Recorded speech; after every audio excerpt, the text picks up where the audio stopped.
Good evening. Welcome to the Bennington Select Board's meeting on August 12th, 2019 here at the Bennington Fire Facility. We are glad to have everybody here tonight. Before we begin, let me introduce myself. I'm Donald Campbell. I'm the chairman of the Select Board, and I would ask our group to please introduce themselves, starting on the far left with you, please, Stuart. Stuart Hurd, the town manager. Good evening, Jean Connor. Bruce Lee Clark. Hello, Jeannie Jenkins. Good evening, Chad Gordon. Bill Scully from North Bennington. Nancy Lyons, secretary. All right. Well, as is our tradition, we'd like to start by pledging allegiance. And Chad, would you be willing to lead us? Sure. Please. Thank you. I pledge allegiance to the flag of the United States of America and to the republic for which it stands, one nation, under God, indivisible, with liberty and justice for all.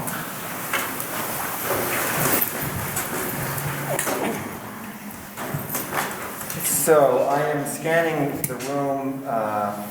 We may need to make an agenda change, and as I understand it, we need to do that first thing. So one of the items that's on at 6:20 is the police audit procedure. That's being led by our consultant Curtis Reed. And Stuart, where's he right now? Do we know? He left. He was delayed in Randolph. He's on his way, but he doesn't expect to arrive until about 6:45. 6:45. Yep. So we have a couple of items, and Jason Dolometch is not here either. So we have a couple of items we could do before he arrives. I guess I'd like a motion from the board to move items 6 and 7 up in the agenda between items 2 and 3, between items 3 and 4. So moved. Second. Any discussion? All in favor? Aye. Okay, so we have now amended that so we will move into public comment, then we'll do the forest fire award and then the revised purchase policy, and then hopefully Curtis Reed will be here, and then we'll do the lead line replacement, managed report, upcoming agenda, other business. Okay. Citizens comment. Consent. Only one tonight. Oh, wait, consent. Consent agenda? Consent agenda. I jumped the gun, didn't I? Okay. Well, good evening, Select Board. Hang on, we missed an Hang on item. just a second, Phil. Oh, I'm sorry. Okay. My fault. Not your fault. Just giving you a little exercise there. So consent agenda, you can tell I'm a real professional. Consent agenda, minutes of July 22nd and the warrants as circulated. I guess if there are any questions on the agenda, on the minutes, or if there are any questions you have not been able to answer with Stuart prior to this meeting, now would be the time to bring them up. And if not, I would look for a motion to move the consent agenda forward. I'll move the consent agenda. Second. Okay. Any further discussion? I have to abstain from the minutes. You can abstain, so Jean will be abstaining from the minutes. I will as well. Jeannie will also be abstaining from the minutes because they were not here. But other than that, all in favor of the consent agenda, please say aye. Aye. Opposed? 2 people abstaining. Thank you. So the next thing, Bill, sorry about that, is citizens comment. Please come up. Tell us what's on your mind. Good evening, Select Board and the residents of Bennington. As you all know, my name is William Stewart. I live at 127 Bradford Street, and I'm sure by today's emails that everybody got, you know why I'm here. The traffic that I have, I understand by Stu told me a little bit earlier, is that the water company has been resold or taken over by another company, of course. But the problem that has occurred within the last 2 weeks is these trucks that used to be 6,000 gallon dual axle wheel trucks that would come once every hour, like Stu had made an agreement with me in an email, that 1 truck an hour would come throughout the day. They're coming in now, they're bringing in 10 to 12,000 gallon triaxles, which we had banned from the route probably 3 or 4 different times in the past 5 years, because they keep coming back when we tell them to get off, stop coming, they come back, they sneak in whenever they feel they come in. The last 2 weeks, they have solidly hit the aquifer every 25 minutes. and they have been banging it so bad that it's vibrating the house again. All the neighbors are coming over to me and asking me, why are these trucks back here again? They're coming from all over the town. They're coming through the residential areas. They're coming up county. They're coming up Main Street from west to east, east to west. They leave and go down, head west off of Main Street all the time. I have followed personally 4 trucks. I had got out of work early the last 2 days of the week, and I followed 2 trucks coming from the west, take a right on 9 and go right to the aquifer. No one's using the bypass anymore, and I don't understand why. But the problem is, the sheer size of these trucks are tearing the streets up apart again. Last year I showed you the holes for the blacktop where these triaxles were ripping the street apart. At the end of Bradford and Main Street, they have put down a vinyl strip for a crosswalk. It's no longer there because the sheer weight of these trucks taking the turns on the street have totally ripped up all of the crosswalk that they have laid down across the street from Bradford to Main Street. These trucks should not be in a residential area, no matter what anybody believes in. The trucks that he had coming in were dual wheel, 6,000 gallon trucks. They're quiet, they're small, they don't make any noise, and they do their 1 every hour and still get the water that Stu agreed to. So now, since this company has changed and done this, they have gone amok. Run amok, do whatever they want. They come from county, they come down all side streets everywhere. We have caught them coming from all directions. Secondly, a little bit of information I want to let everybody know and the town know.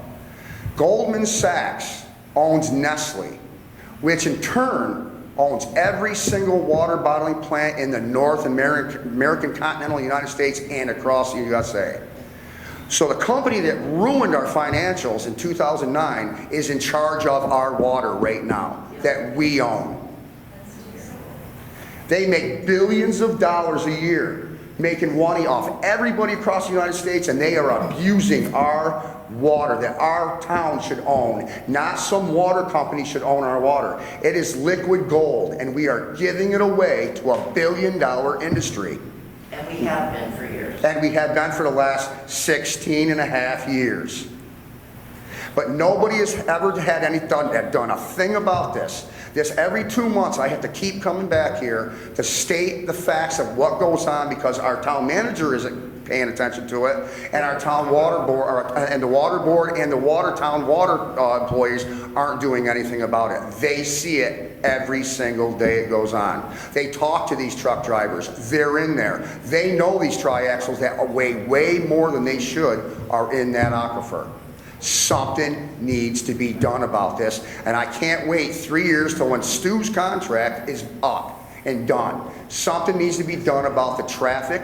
He made an agreement, 1 truck an hour, and I have the email, and I will send it to you all tomorrow if you didn't see the email he sent. Okay, thank you, Bill. Anything else? Is there anything going to be done about it? Yes, we've been working really hard on this. We'll have an update at the end of the meeting on that. Is this the guy that's not here yet that was supposed to have a talk? No, it's in the manager's report scheduled for the end of the meeting. Okay. Okay, thank you very much. Thank you. Thanks, Bill. Okay, so, Stuart, we have a forest fire warden and deputy appointment. No, Yes. what do you got for us on that? The forest fire warden and his deputy are both seeking reappointment. It is a term of 5 years.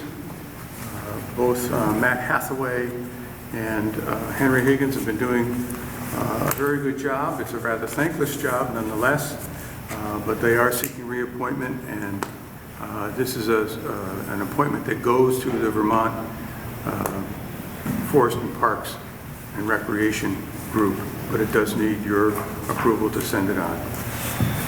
Stu, can you give a little bit of information about what they do in this position? Their principal responsibility is to oversee the enforcement of burn permits, whether it be a campfire permit or a burn permit. They're the ones that are called out when there are complaints about somebody violating the principle of the law. Stuart, do you feel we need to do these as separate appointments? I think you could do them together if you wished. Okay. So it would be my opinion to this board that we are very lucky to have Matt and Henry doing this. There's no compensation for it. They get called out at all hours of the day. They have to sort out some pretty difficult situations sometimes. And we have nobody else in the wings that wants to do this, but they are nevertheless willing to keep doing it, and they've done a good job today. So, I would make a motion that we reappoint Matthew G. Hathaway as the Forest Fire Warden and at the same time Henry F. Wiggins as the Deputy Forest Fire Warden. Second. okay, thank you very much. Any further conversation on that? No? Barring none, I would say all in favor, please say aye. Aye. Opposed? And no abstentions. And I will circulate those. There is a signature page attached to each appointment. Thank you. So, Melissa's not here, right? Oh, this is good. No, she's not. Want to do the manager's report? Sure. I think we should, we have already voted to change the agenda.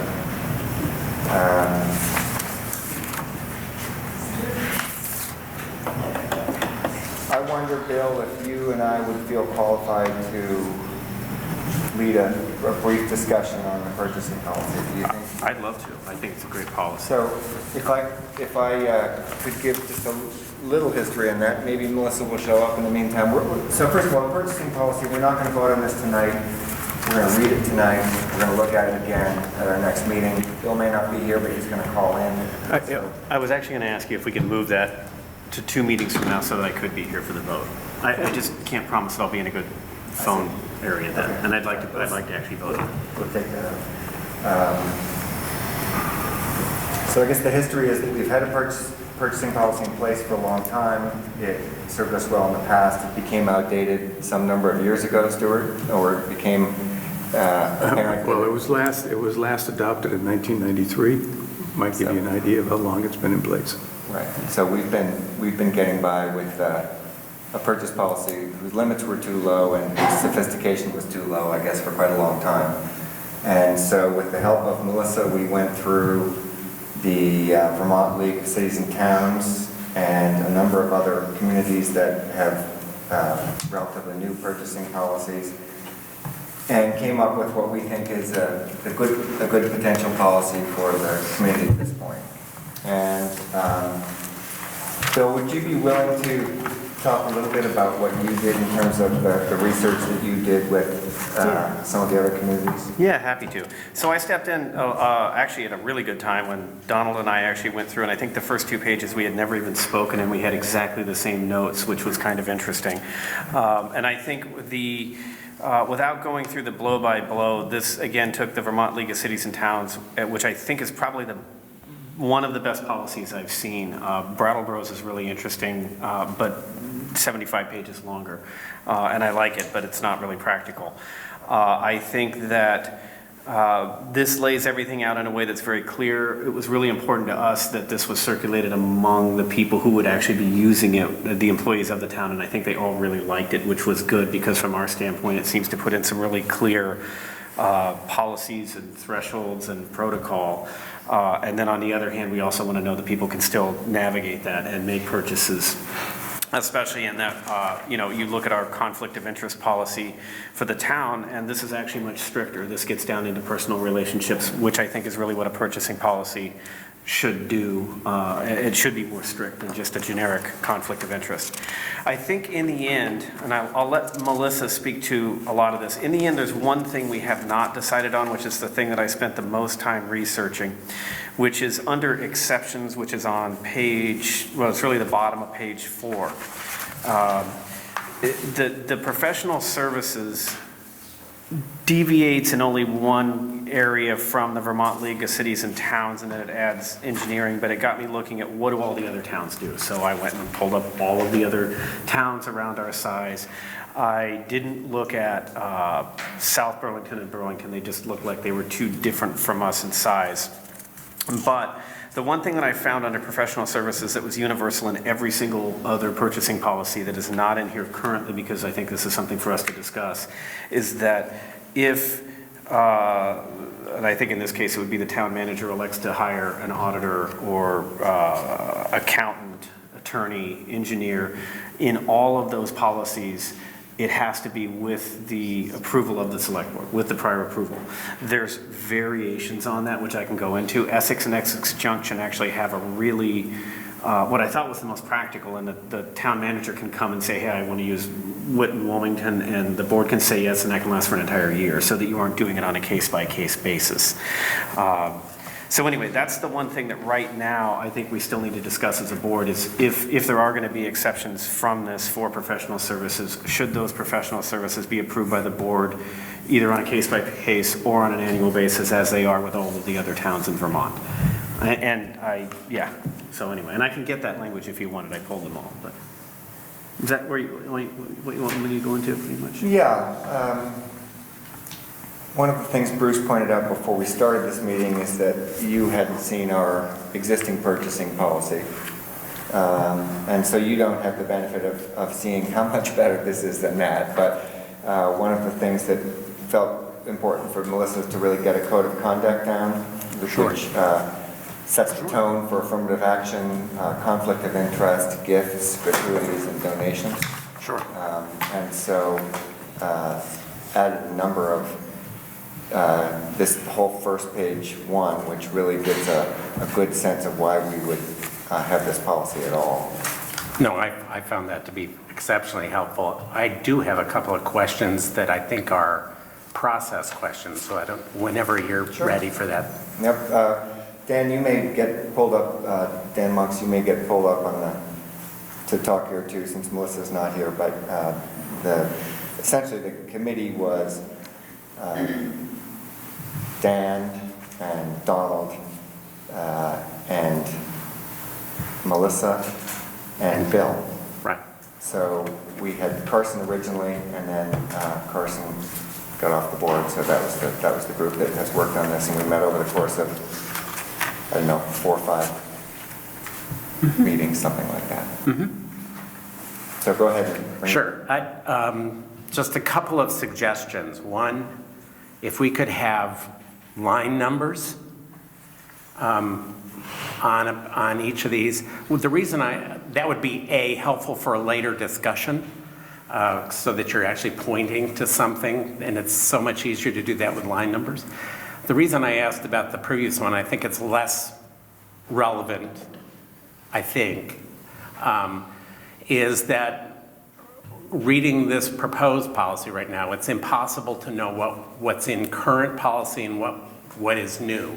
It may be that this is such a big revamp that there's no point. But in general, I always find it more helpful that when we're proposing to add something, we put that in italics. And when we're proposing to delete something, we cross it out, but we don't erase it. That way we know the process by which what we're saying yes to and what we're saying no to. Yeah, we could have provided a red line. I think in this particular situation, it would have been all red. That may very well be true, and that's why it's. But a note about that would be very helpful. Second, my second question is, if this is for all, the way I'm treating this is a kind of a warning, right? Warning essentially to the public that we're going to adopt this at some future date, or we're going to adopt something like this at some future date. My question is, how is the public going to be able to know prior to our adoption what it is we're adopting? Is there a way for the public, our community, to know and therefore communicate with us what they think? I mean, it would be really helpful for me if, say, a community member said, I really do like that conflict of interest part, and I hope you absolutely support that. So there ought to be a way for, I'm not saying that this becomes a huge discussion, and I know I'm new to the processes here, but I actually think that when we're creating policy, that's something we really we ought to do. Well, Stu, wouldn't this go up on the website? Yeah, Either, this is public information. this is public information. All right, and it'll go on the website as, well, since I can't find any policies on the No, website so the right now, question is, does it go up as minutes? Does this go up as minutes, or does this go up as a proposed policy? Where does it go? We'll put it up on the website if in fact it is, we desire to do so. Yeah. Yeah, part of the idea of having, when we're doing policy proposal, part of the idea of having a two-meeting thing is not just for the public, but also for the board members to get Sure. their thinking clear on it, because sometimes it's not, we don't want people shooting from the hip on this kind of stuff. So it's good to go through it once, it's good to have a chance to sleep on it and talk to other people about it, and then come back and think about it again. If at that next meeting, there's adequate concern about moving forward, we'll just push pause and. Right. I think we get it out there. I think technically, I think it's interesting because technically in the new charter, this is the actual tool that it provides the authority for the town manager to actually make any purchases. With the absence of the policy, there is no authority. And I think it becomes then the select board's, it's the select board's policy. So I think we should get comment on it, but I think it's the select board's charge to call this thing. And I really do think Melissa did a fantastic job. Yeah. I wanted to tell you, when I started, I did that exercise of going back and reading the original policy. By page 2, I never looked at it again. It was so bad. I really didn't. And I just started anew, and where Melissa had already gone was so good that I never looked back. Yeah. So, Jean, you've got something in your mind? Yeah, I was just thinking so we avoid this not being reviewed for decades, maybe should there be a date on it when it should be reviewed, like in 5 years, 7 years, whatever it is?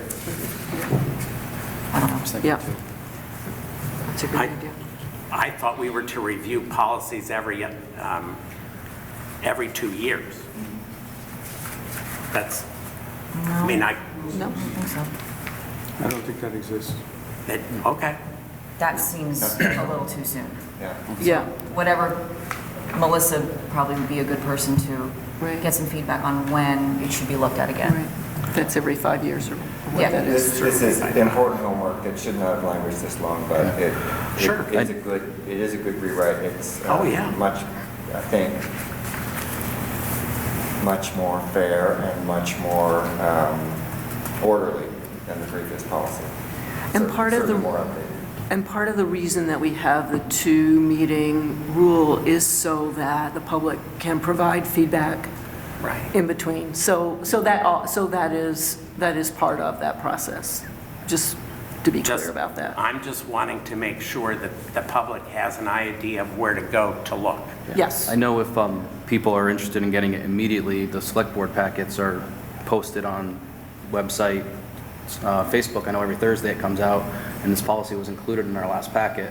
So people could go to the Town of Bennington's Facebook, get the select board packet right now, and look at the policy right now. Right, everything we get Yeah. is available. Unless it's confidential. Yes, yes, but I think it would be helpful to have this as a separate PDF that people could download and review without having to go through all the other stuff from the packet. I would agree. So good. This is a vast improvement. I think it's really good. I was actually happy to see the exception part because it felt like there were, I think, the covered categories that I was concerned that we were really boxing ourselves in. So I appreciate all the work that you've done on this. It's really great. Can I just ask another question? Go ahead. So what would happen if we were doing business with someone currently that does not, there's something about that relationship that wouldn't comply with this new policy once we adopt it? What happens in that situation, if there is a situation like that? I think. I'm not sure, there should not be. Yeah, just something to think about. Once this policy is in place. Especially the conflict of interest piece. There may be some issues, and maybe they're grandfathered in, and then when a new contract is, I don't know what the solution is, but it could be that we find ourselves in that position. You would be tasked Conflict with of interest managing piece this. relates to the employees that are doing the purchasing. I can assure you there are no conflicts of interest with any of our employees that are doing purchasing. So, This list. If this on becomes page the 2. policy, then all things going forward will meet the policy. And if we have a contract with a current bidder who came in under the old policy, well, that contract is deemed to be valid. Right. And we continue until its end, and then it would have to meet the new policy to Okay. go forward. Just like to think things through, that's all. So, yeah, in very general terms, it sets up a code of conduct, affirmative action, conflict of interest, gifts, gratuities, donations, it codifies the purchasing agent, which, as we know from our charter, is the town manager, and allows the town manager to designate sub-purchasing agents. Sets the limits of negotiations, determines the sealed bid process, and that's quite a long part of it, and then goes on to exceptions. And Bill, it might be worthwhile just having the conversation that you want to have about the last one, which is professional services. So these exceptions, the following exceptions may apply, however, there must be written documentation that outlines the rationale for such exemptions, and the select board shall be notified within 30 days of the purchase or award. And so the 4 examples are competitive proposals, sole source purchases, emergency purchases, and then professional services. And so I think, if I could paraphrase, I think the question that we were having, Bill, and I don't want to put anyone on the spot, but was whether this was the right list of professional services, is that right? No, actually, I think it's the right list. It's consistent with every other document I read, but what isn't consistent is that typically for professional services, it would come with the prior approval of the select board. For that line item only, like, the exceptions remain the same generally, but for the 4th one, professional services, and again, they all handle it differently, but I think that generally they all go before the select board for an exception, and I think although they don't mention it's annually, I think it's understood they're annually, and Essex and Essex Junction handle it clearly annually, where the town manager just says, I want to continue service with whoever, and the select board votes to do that. So then, is it the last, so under exceptions, where it says the following exceptions may apply, however, there must be written documentation that outlines the rationale for such exceptions, and the select board shall be notified within 30 days of the purchase or award. So that would be true for the first 3, and you're suggesting for the 4th, that, for the 4th, which is professional services, that the select board be notified ahead of time Actually approve it. and approve it. Yeah, actually it'd be approved. But that's what I'm saying, yeah, is right, instead of exactly. within 30 days, they Right, would know so- ahead of time, approve it. Right, and all of the other ones actually say that. I mean, they're actually universal in that. There's no deviation in the fact it requires the select board's approval. So I mean, and I'm not sure if Melissa agrees, and I kind of fall back on what's best practice, because we're not writing a policy for a person. It could be a different person other than Stu. We don't know who that is and who that person would just hand contracts to for the next 25 years or whatever. And then we would have 30 days. 30 days later, we could say, don't do that again. So then we would be saying approval by the select board beforehand, and that it could be for up to a year period of time? I leave that for discussion. I like the year Well, because I don't want to do it. all of this is discussion. Yeah, I don't want to do it on a case-by-case basis, and I think doing it for an extended period of time, I like the way Essex and Essex Junction actually handled it. It wasn't too long, but it wasn't case-by-case. Maybe we could get the language that Yeah. they use, so we could look at We that. did look at it a little bit. Dan, do you have any recollections that you'd like to share from those meetings on this, or do you? It's just that there is a bit of a conflict with our charter, and I guess I'd have to look at the charters that Bill is looking at, that the town manager is named the purchasing agent by our charter, and it seems to be mixing those authorities, but I'd have to look at the other charters to see how they work together. Yeah, and I look at that too, but I think that is the new town charter in effect right now? Yes, it is. So the new town charter says that under the policies approved by the select board, well, it starts with the town manager shall, under the policies approved by the select board, be the general purchasing agent of the town and purchase all equipment and supplies and contract for services for every department pursuant to the purchasing and bid policies approved by the select board.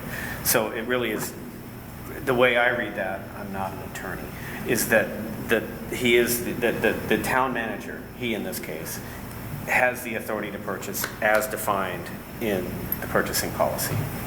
And that's how I would read it. It's a reasonable reading.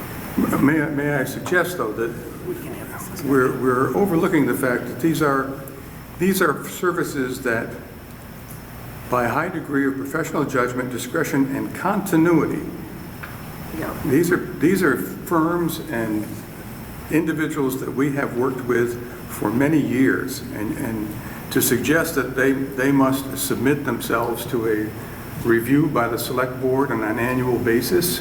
We're going to change counsel every year. We're going to change our auditor every year. I think we're going too far. I think that, you know, we have developed relationships with a lot of these professionals, and they look at our systems, they are familiar with our systems, and to submit that to some sort of, may I say, political process on an annual basis, I think endangers our relationships with people who have been very good to us. Mr. Chair, I think we're getting into debate, and my concern is that this is a warning, not the time to debate the substance of the policy. Well, except that this is a time to have conversation, actually. Oh, well, I mean, the question was to the chair, so I'm going to ask the chair. Thank you. This is, the way we've generally done this is we have tried to flesh out any questions that we have in these first readings to make sure that we have time to address them and to offer alternatives if necessary. Okay. So I think that this was created by a group of well-meaning folks that did the best they could. It may not be perfect. I think open to revision, open to how it could be made better. Sure. So I'm not trying to override you here, but I do think we should just keep, if there are other things about it that could be potentially fixed between now and the time that we look at it again, it might be helpful. Sure. How would we have that discussion then? Sorry, I just want to ask. If anybody has, how do we want to have this discussion again going forward? Well, I suppose the work committee could come together again. This board could ask the work committee to get together and try to work out something in the interim and during the course of the next month. Solicit comments from the board members or something. Yeah, or from whatever source we want. Perhaps it's referencing other towns. Do you want to take comments from the audience? We have two. Sure. Particularly if you're going to get together again, I just wanted to... Introduce yourself, please. I know who you are, but just... Oh, I'm sorry. I'm Mary Garish. I live here in Bennington. So I was just going to ask, because I don't know for sure exactly how this operates with the town, but federal funding has very distinct procurement regulations. And if any of the money that you guys are talking about spending comes from the federal government, then I think you're going to need to have, and I understand the argument specifically with professionals, but I know that, for example, if a HUD-funded entity is going to hire an accountant or hire a lawyer, it doesn't matter how many years they've been working together, it needs to go out for bids unless it's below the micro threshold, and I don't know what your micro threshold is. But at any rate, it's just something I was thinking maybe you would want to consider if you're meeting again. Thank you. There is thank you for that, Mary. I appreciate your thoughts and always very insightful. And we do like to bring those federal grants in whenever we can.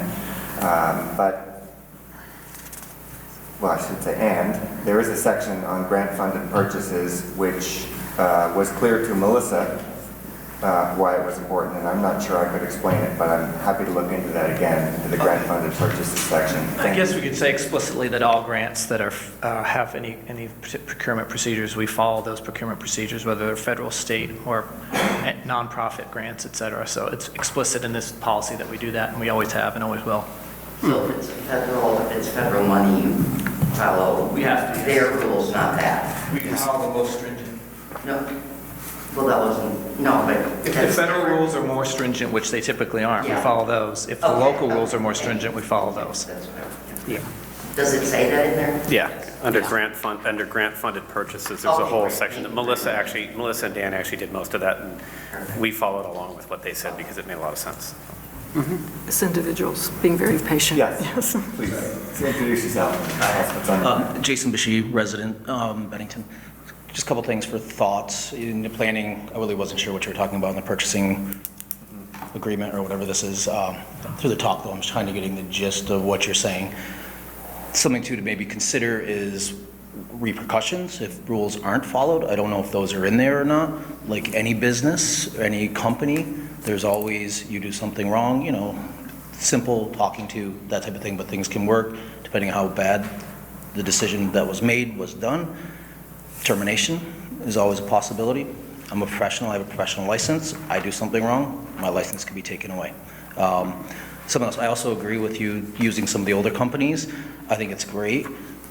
Another thought, though, is these companies, if done properly, there should be sketches, there should be diagrams, and any professional that comes in under that same, like carpentry, sorry, I'm missing the word right now, but they should be able to read those schematics and pick up wherever somebody else left off or whatever was done prior. Just something to think about. So as, you know, with our buying power, you know, we're not looking to continue to use somebody that may know that, oh, they're going to pay this price. There may be somebody else where we can get a better price for the same work, same quality of work. Just something to think about. Thanks. I would guarantee you that we are getting very, very good prices from our long-term. You're not saying we're not, I'm saying just because they've been with us for years doesn't mean it's the best choice. Well, yeah, I understand. So, and thank you for that. Thank you for that comment. I do want to, Dan, I see you, maybe you're going to point to it? Well, maybe I can point it too, but we were very explicit about the town may take disciplinary action, including dismissal against a town employee who fails to follow the above code of conduct. So that dismissal is absolutely on the table, and I think the select board would expect that if a violation of this came. We would expect that to be considered if a violation of this came. Sure. Well, may I ask, I mean, to that point, so that's under the code of conduct, but it is not under the code of conduct addresses affirmative action, conflicts of interest, gifts and gratuities, and donations, but does not cover the actual process. Right? So that if someone didn't get a bid, for instance, that's not included in the, so I think just point well taken, maybe there needs to be something, that same language needs to be included in But wouldn't another that language section. be in the contract? If we hired? We can look at this if you like. I think that it's my opinion that there are two different bars. Yeah. And that the code of conduct gets at things like affirmative action and conflict of interest, where somebody is getting money for themselves, gifts and gratuities where there's graft going on, donations where donations are being coerced essentially to get something. Those things feel to me like absolute grounds for dismissal. That I'm not sure that somebody who makes an honest mistake, you know, in going through this process, I'm not sure it's the same bar as that. But if the group would like to, if you'd like to get back together again and talk to Melissa about it, we could look at that if there's an issue. I'm just confused, because if we're looking to hire a firm to do something for us, and they're behaving badly, we wouldn't hire them. The dismissal is not the firm we're planning on hiring, it's the employee that's been behaving badly. I think the question was about bad Behavior acting by, employees, right? oh, it was about employees? Oh, I thought your question was about the companies we were going to be hiring. Okay, all right, it was my mistake. Right, so. Curtis. If an employee violates the policy, that is up to the manager to deal with. If an employee violates the policy, that is the manager's responsibility to deal with, not the board. Unless it's the manager that violates the policy. So, Perhaps we have a little work. We didn't have the benefit of Melissa here tonight. Perhaps we can get together again with Melissa during the course of the next month and offer a lightly revised, if appropriate, version of this. Do we just want to propose doing this at the first meeting next month? I mean, it's like, just give it a month till we bring it back here for a vote or further discussion? Yeah, I mean, that's fine. Is that okay? Why don't we, I think, since you're not going to be at the next meeting, we set the schedule, why don't we just say we'll consider this early September? Is there any reason why that time frame doesn't work, Stuart? No, not at all. And you're Yeah. probably going to find Melissa walking in, I know. It almost. Momentarily. Yeah, I know. That's all right. thinking that we had a much longer agenda. Yeah. Well, That's all right. So Do let's. we need a let's close do we the- need a motion Uh, or not? I'm not sure I'm going to call this the first reading, given that we have some changes that we're going to make to it. Okay. So I'm just curious about process, that's. why don't we, I think if everybody had been ready to go with it, I might have gone ahead with that, but it feels to me like we have a little bit more work to do. Does that feel good to people? That's fine. You're not going to get bored to death talking to purchase? No. Well, I think we should get it right, more than anything. I mean, if it's been 1993, we've been waiting, let's just get it right. Yeah, let's get it Takes an right. extra 2 weeks. Much better to get it right. So why don't we move on and to our revised agenda? And before we move into the police audit procedure, I'd like to thank everybody who came here for the police audit policy and just had to sit through that very sort of boring conversation about purchasing policies. But thank you for your patience with that. We are very lucky to have with us, just having joined us, Mr. Curtis Reed. Thank you for being here with us. Curtis has been our consultant and has offered to take us through the police audit procedure that we have been going through over the past several months. And I wonder, Curtis, would you like a little setup from our town manager on this, or are you prepared just to start talking about this? What's your... I can All right. Well, why don't you, if you don't mind coming up to the podium, why don't you come up to the podium and lead us through this conversation and tell us where you think we should be going on this. Thank you for being here.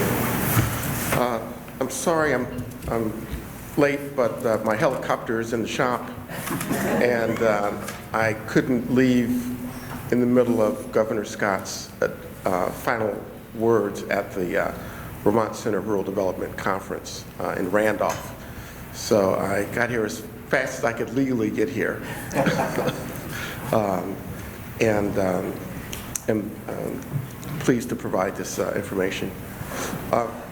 First of all, just for background, for those of you that don't know me, I've been working with Vermont law enforcement since the early 2000s. First with state police, working with them for the last however long that is, around training around fair and impartial policing, recruitment, training the senior leadership team, as well as troopers on the ground. Done training for 8 of the 14 sheriff's departments and all of the larger PDs, be it Brattleboro or Burlington, Rutland, and accumulated a great deal of experience working with law enforcement over time. And so I think that's one of the reasons that I was asked to do this work, and as well as my work with communities across the state. The first thing we did was we established a committee. There were 2 select board members, town manager, assistant town manager, myself, that constituted the sort of voting members of this body. And we had an ex officio member, non-voting, strictly observer, was the chief of police. Organizationally, we set up a separate, we developed a request for proposals,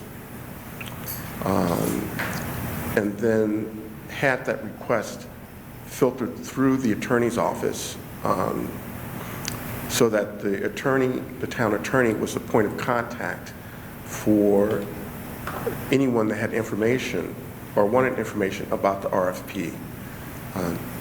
We didn't want a potential bidder to contact the town manager or the police chief, but we wanted to have a separate entity by which or through which all communication would occur.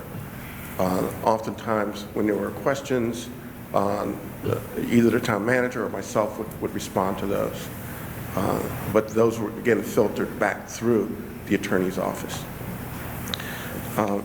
We sent the RFP out to 10 organizations of largely my choosing, given that no one else on the committee had experience working with law enforcement in this particular fashion. And so we sent the RFP out to 10 that included 7 sort of national organizations and 3 relatively local, 1 in Vermont and 2 in New Hampshire organizations. We closed the RFP, I think, on June 16th, and at which point I provided a grid, and I'm trying to find it on my, for some reason it didn't come with me. But we were grading or evaluating the bids based on 5 areas. And this is the, if you will bear with me for a moment. Let's see here.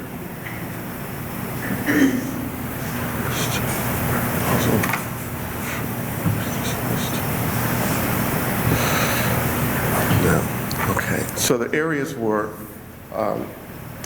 sort of over the organizational experience, the technical portion of the proposal, personnel, budget, and I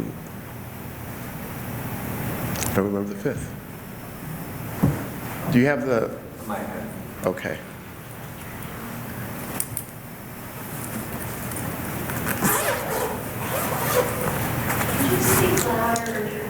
Yeah, that would be great, because we can hear you very well. How's this?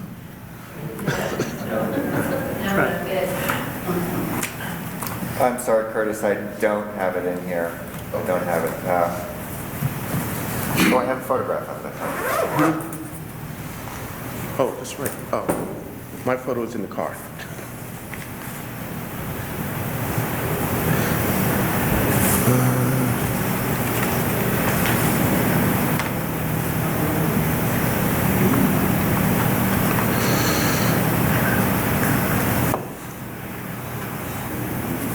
I can't put my hands on it Yeah. in a rush, but I'm scrolling through.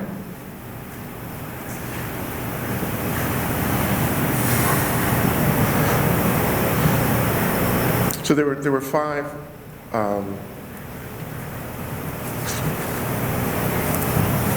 elements that we graded each proposal on, and the 5 of us that were voting, we assigned points, and each category had a number of points that totaled 100. I think the largest of those were organizational experience, then followed by budget, then the technical proposal, of personnel was an element. And I think the last was timing, the length of time. right, That sounds right. Yeah, the length of time, how much time it would take them. And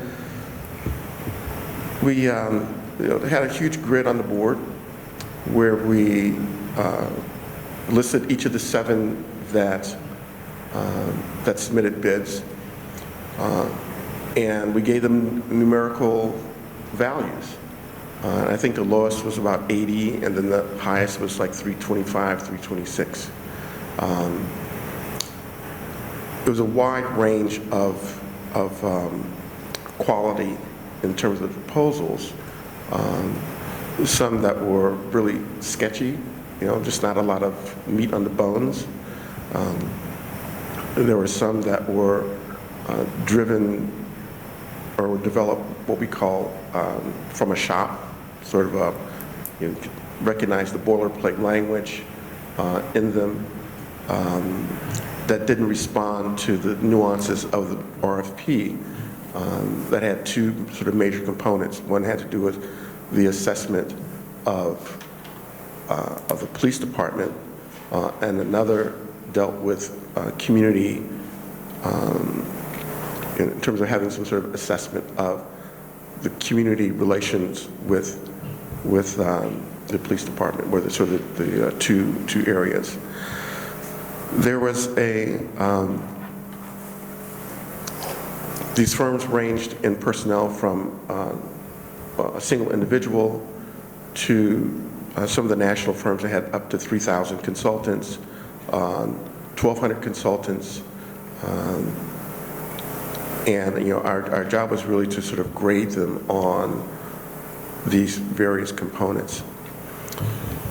The one that we ultimately decided on, and just for full disclosure, I knew and had sort of personal knowledge of all the national firms that had submitted bids, and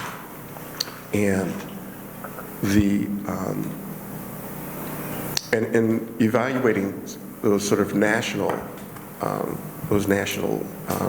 firms, I was personally sort of disappointed in terms of personnel, because some of them, all of them had the capacity to bring law enforcement professionals of color on the team that they were proposing.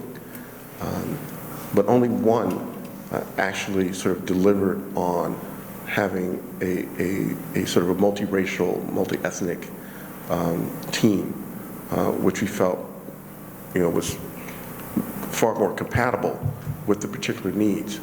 And it's not as though that the three other major firms, or two other major firms that were bidding, that they had the personnel, but they chose, for whatever reason, just boilerplate this proposal, we'll ship it in, and everything will be fine. But they hadn't really read the background materials that we provided, hadn't read the, sort of what the salient issues were that we wanted to address. And one of those issues really dealt with issues of race, and to what extent could this firm bring to bear their expertise through sort of a racial lens. Not that that's the only lens, but it's a really important lens given what we'd written in terms of the RFP. May I not announce who? Sure, I'd be pleased to have you talk about. I guess you do not want us talking about the other proposals, right?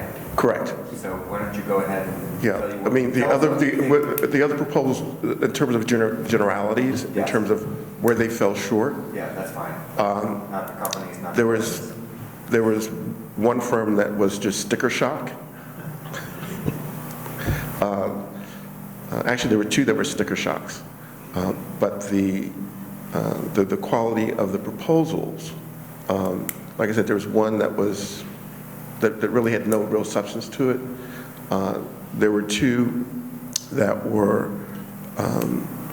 that they just didn't have the personnel to be able to deliver in our sort of assessment, and then the others were like these boilerplate operations of we crank out, 50 proposals, in a month's time or 2 months' time. And we felt that they were not really conscious of or sensitive to the issues that we wanted to address. So the firm that came out on top was the International Association of Chiefs of Police. And they are fielding a team, a multiracial team, and a multi-gender team, which was the other sort of element that neither of the other two sort of major big firms had a gender mixed team. But the association, IACP, was fielding a gender mixed team as well as a racially mixed team as well. And so we felt that that was going to serve, so what the local needs were. They were also one of the ones that initially had some sticker shock. But I made a couple of recommendations in terms of how that we could to negotiate sort of a lower fee. And I think we were avoiding $425 an hour consultant fee at the back end of the proposal for 40 hours. Basically, it took $17,000 off of the initial proposal to give the town an opportunity to digest what they were proposing, their findings and recommendations that would then give the town the power to say, well, we have these resources sort of regionally or locally to address the very specific recommendations that were being offered up. And so that was a cost savings of $17,000 off of the final bid. I don't know. That's about it. I'll provide a full written report that I'll submit to the select board. I apologize for that I don't have all my paperwork in front of me. No, that's right fine. now. I was able to find the score sheet, but you got it right, pretty much. Organization, tech, LOE, personnel, and budget. So were the things that we scored it on.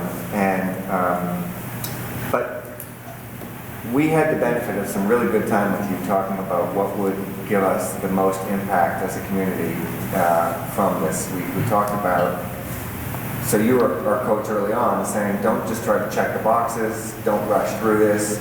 If you're going to do this, make it meaningful, don't cheap out. I don't know if I'm missing some of your key mantras, but those were some of the things that you told us early on, and I think those were helpful to us as we began looking more and more at this.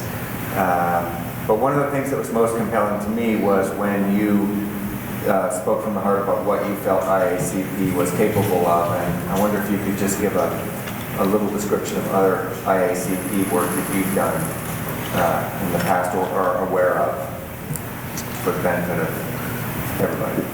Well, the IACP is the sort of the premier sort of law enforcement agency or association of law enforcement officers around the nation.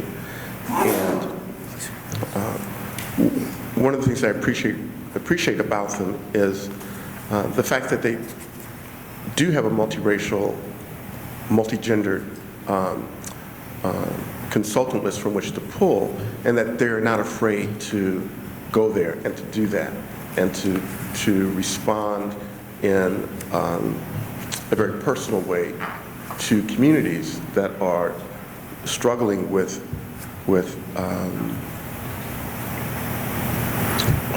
law enforcement.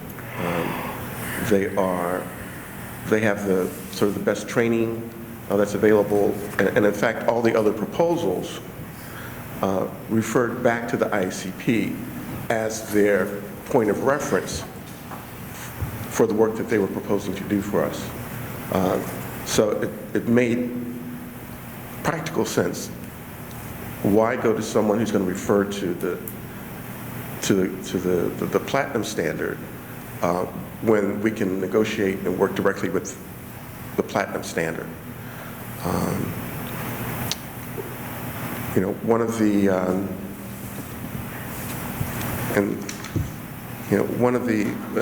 just going to give you a quick.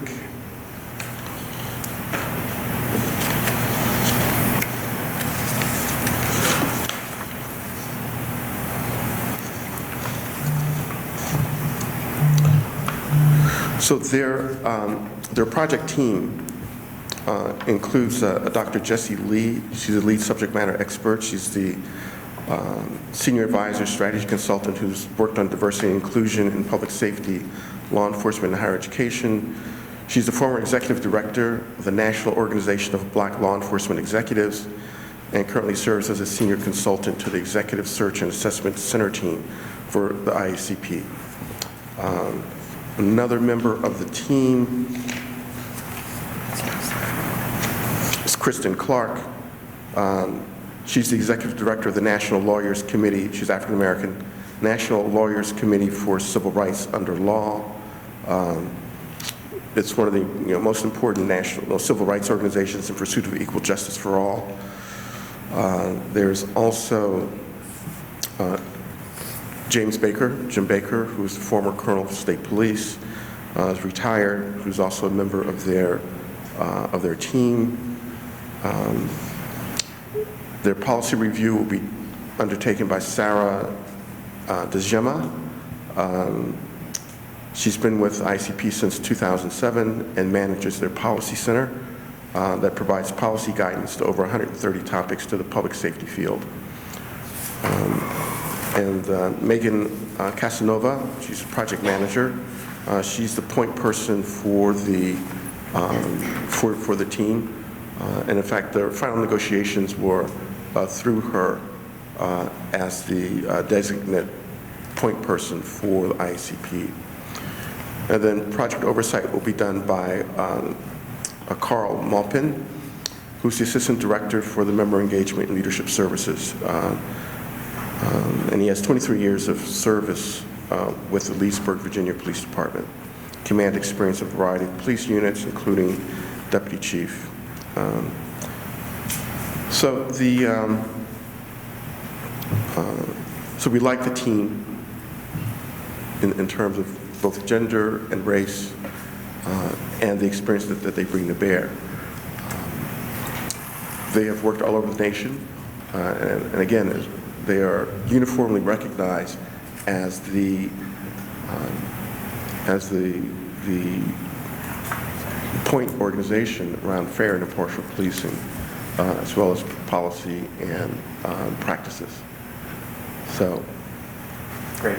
Yeah. Thank you for that. So, as far as the process goes, I'd like to take questions from the board, if there are any, for Mr. Reed, and then we will also offer some opportunity for the public to ask some questions, I guess, through the board at that point, please.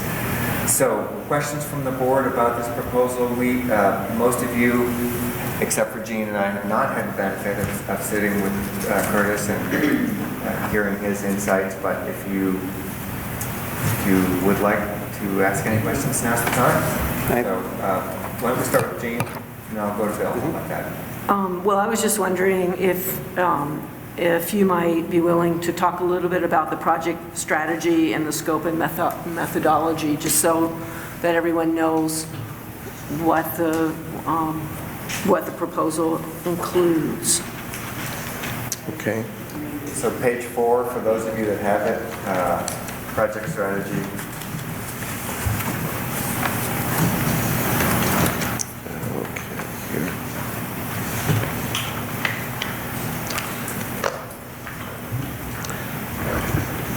So in their proposal, their project strategy has 6 components to it.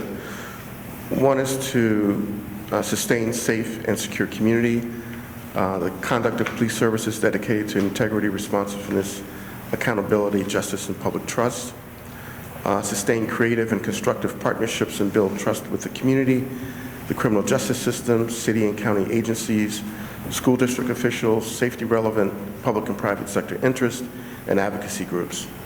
Employ the most contemporary policy and program strategies and innovations to maximize return and value added on resource investments, and sustain a safe and rewarding work environment for members of the agency.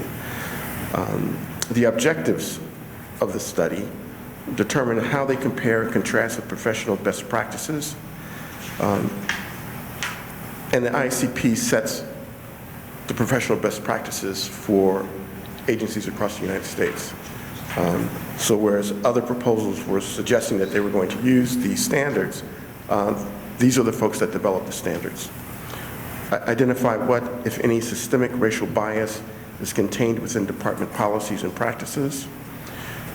Provide insight into the department's policies and practices as they relate to responding to bias-motivated incidents and possible hate crimes, and develop an action plan and recommendations based on the findings of the audit.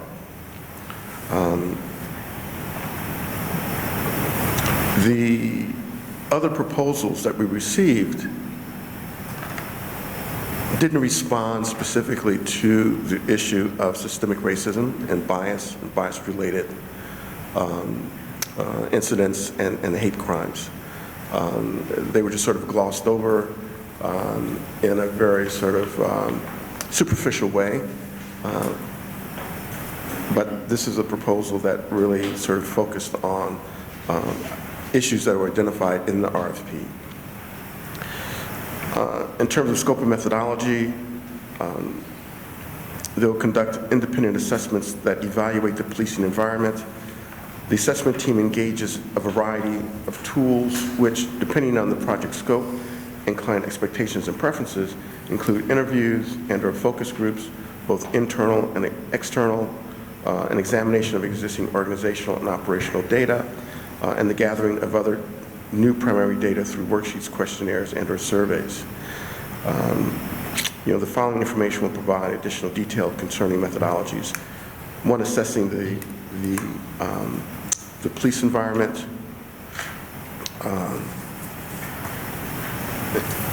administering workforce and community feedback surveys, and there are two types of instruments that they will use for collecting data. One will be a survey, and the other is sort of focus groups. Here. Community feedback process typically involves a single open-ended question which provides community members and stakeholders with an opportunity to provide unrestricted feedback on police performance, including perceptions of racial bias by the police department. For comparative purposes, the IACP maintains baseline surveys used in other engagements and has developed these surveys for online use. They will conduct interviews and focus groups with agency employees, community stakeholders, either in one-on-one or in group settings. They'll do these on-site, internally with department leaders and with line officers. They'll accompany officers on patrol, attend roll calls as time allows, and this gives the team sort of an insight into the internal functionings of the department. The ICP and the Lawyers Committee also conducts individual interviews and focus groups of external stakeholders consisting of members of the community affected by the policing agency. This can include members of varied geographical areas within the service community, as well as professional stakeholders and civic leaders. It's important that the interviews and focus groups are diverse and representative of the population living, visiting, studying, and working in the area, and who interact with the police agency. So those are the major components of the strategy and methodology that they'll be using. Thank you. Bill. So you sort of touched on one thing that I think I just want to take a little less time and drill down into. I think that in order for this process to be successful, you primarily need buy-in from two people. You need the police chief and you need the community.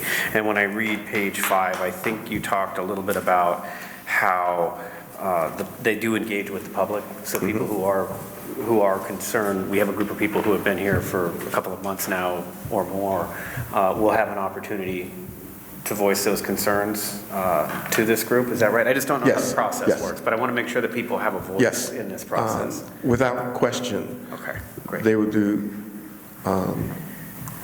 you know, they'll provide opportunities and will to engage, or for members of the community to provide unedited, unvarnished input about how they feel about how policing takes place in the town of Bennington. Great, thank you, and it's a pleasure to meet you, by the way. You're welcome. Donald? Other comments from the board? Yeah, I just want to say a few things, and you may want me to wait until after the public has spoken. No, go ahead. Okay. So the first thing I just want to say is I really feel like this is probably one of the most important things I feel like I've done since I've been on the select board was to participate in this process. I really, really appreciated the process on how we chose this firm. I just felt like this firm was really taking a really comprehensive deep dive. They're not afraid to dig in. They weren't dancing around the issues. They were using words that are meaningful. They weren't choosing gentle words in their proposal. I liked the fact that they were not local. I liked the fact that they exist far away from here. I like the fact they're a not-for-profit. Are the other organizations? They're all for-profit. This is a not-for-profit? This is the only one that's not-for-profit. I thought that was the case, so I really appreciated that. And I love the way they intentionally chose this team for very specific reasons. It just showed me that they really, really read and absorbed and digested the RFP. Mm-hmm. And that's just what I wanted to say. Yeah. Thank you. You're welcome. Anything? Just thank you for coming. I have no questions. Okay. So if there are questions from the audience, they would certainly be welcome at this point. I guess I would ask you, at least in the interim, to address them to the board, and we'll work with you on trying to figure out what the best answer is. Okay. If that doesn't work, we'll seek alternatives. Great. Well, given that you've gone through the process, I would recommend that you answer, and then I will fill in the gaps. Okay, great. We'll do the best we can, right, Jean? Do my best.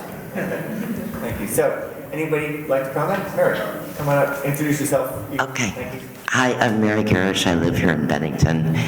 Thank you for the report. Thank you for undertaking this project.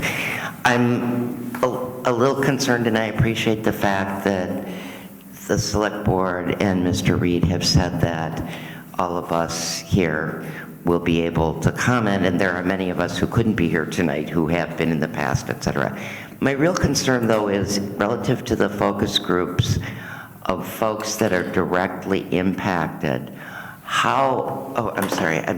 So how does the select board intend to encourage participation when the folks who are the most directly impacted really prefer and need to remain invisible in this town to avoid any undesirable consequences? And the last time that we had a public forum that was supposed to be actually a neighborhood forum, where we were encouraging folks in the Pleasant Street area to come forward with stories, et cetera, we lost a lot of the audience when the police walked in uniform to the space. So I just want to throw that out there and find out what you think about you're going to do. Thank you. It's a good question. Maybe I would just preface by saying, although I think about this a lot and I care about it very much, I'm somewhat out of my depth. And I think when we began working on this, the first impulse, I would say, if I could, when the Attorney General said we needed to have an audit, I think the first impulse on our manager's part, if I may speak for you, Stuart, was to let's get it done. And so I had a conversation with Jim Baker, several conversations with Jim Baker, and he really strongly encouraged me to talk to Curtis. And the more I did, the more I realized I was even more out of my depth than I realized. And then I think at some level, the whole select board is a little bit. And so that's why we've decided to hire a consultant to help us do the RFP, to hire a consultant to help us through the selection process, and then to hire what I think is probably the most sophisticated of these groups to try to lead us through this process in a way that catches all that stuff. Because honestly, I don't know what the answer to your question is. So I'm going to say I don't know, but we're going to see if you have other insights that as well. One of the things that the team will do, and they're going to ask the select board, who are the thought leaders? Who do they consider the thought leaders to be? Sorry, what are the what? I couldn't hear that. Thought leaders. People who influence their neighbors. They don't have oftentimes a title or a position, elected position, one way or another. But they're folks, if you go to the country store and the guys sitting around the potbelly stove are the ones that are driving, the politics of their town.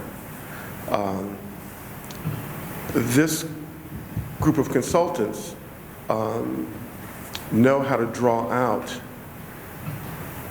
community members in a way that is culturally appropriate and that is sort of consistent with not engaging in what I would call sort of trauma tourism.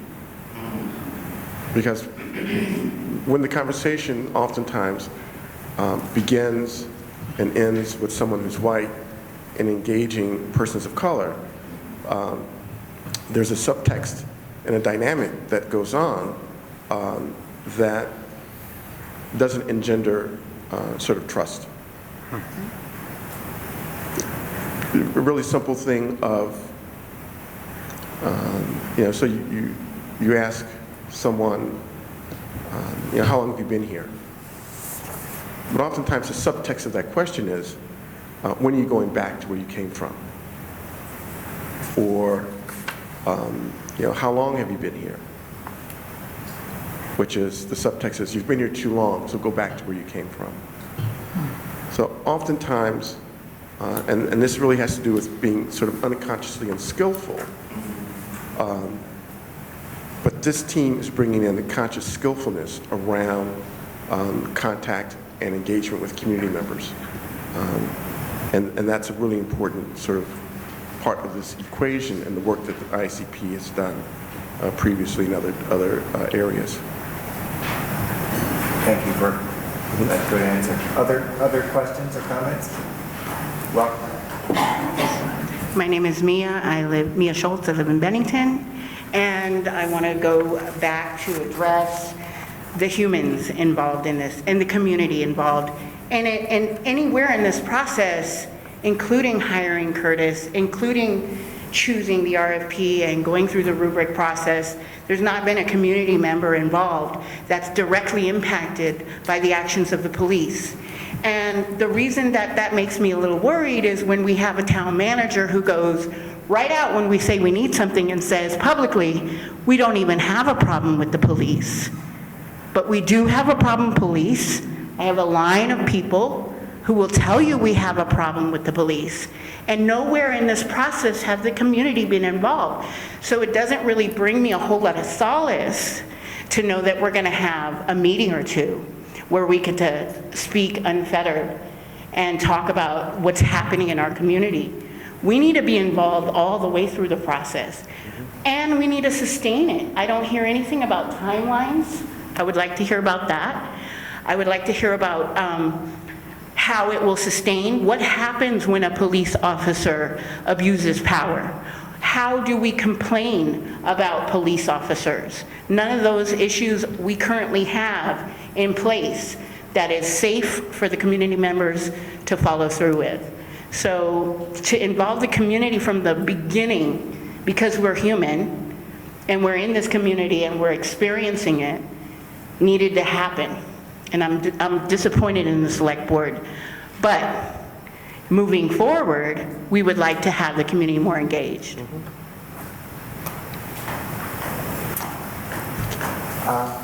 Yeah, I don't have much to say. Thank you for your comment. I guess as a representative government, we're trying to do the best we can. Yeah. Right. That's and we'll. There is on page 10. Yeah. But I guess I would say, I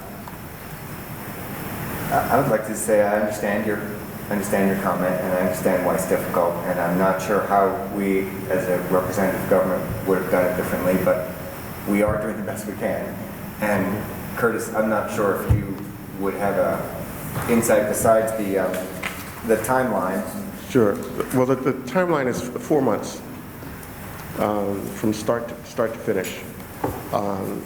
And they will produce a report with both findings and recommendations. And those recommendations will be directly tied to the kinds of issues that you cited, in terms of what happens when, you know, a police officer goes rogue. You know, how do we file complaints in a way that that we feel will keep us safe? You know, what sort of additional training might there be to sort of change the culture within the police department?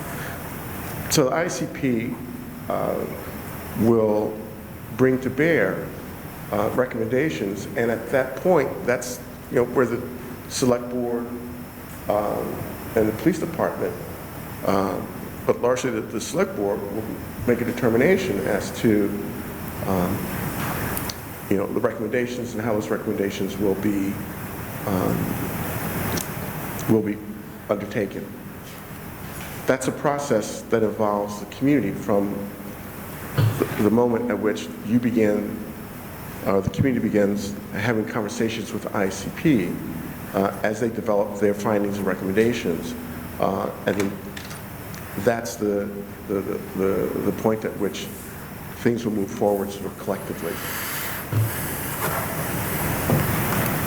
Thank you. Other questions from the audience? Yes, please. Hi, I'm Lisa Carton. I live in Bennington. So I'm looking at the timeline as put forth in the proposal, and the first month is initial data requests and schedule on-site. The second month is on-site data collection and interviews. Everything after that is drafts, collection of data and drafting. So this means the second month is going to be essentially where all of the parts that involve getting feedback from the community is supposed to happen. I have similar concerns, and I just want to say that I'd like to just propose that before we leave tonight, if it's possible, because I don't believe anybody here that's a stakeholder was involved, as Mia already said. Can we give our names to you so that we can be put on record as someone who would like to be interviewed as a stakeholder in the community? Because I would like to be officially put that out, that I would like that, and I think many of us here would like to be spoken to. I know other people that are too scared to come, that I would like to advocate on their behalf, and I'd like to be a connection. Just want to put that. We'd be happy to take the names, and we'd be happy to pass them on to IACB. I think we don't know and can't know how they're going to run the whole process. There's a little element of trust here that we're going to try to get the best people we can to try to lead us through some pretty tricky ground. Just being realistic, that I know that we have a culture here that people who need to be heard from often don't get that information, and it's going to happen quick, and it's going to happen within a month of when this starts, and it's going to be over a month later. So I think as proactive as we can be, many people here are in key leadership positions that we can get you that information. I would hate to see us fall short on a $66,000 project on something that we have the capacity to do right. We can do a big piece of that right here. Thanks. Sure.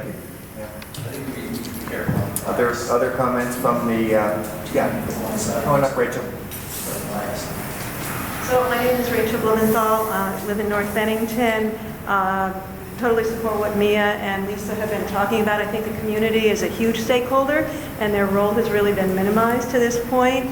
I'll be curious to watch as it unfolds, but At this point, I have a lot of questions. Can we get a copy of the proposal? Is that a public document now that we can make copies of? Public. Okay. Yes. And then I would just like to share, Gene had talked about that, it's not a local organization, but one of the key players here is a local person, James Baker. I don't know for good or bad what that means, but, I just want to be clear that if we're thinking this is a totally unbiased from not here, that is a community member.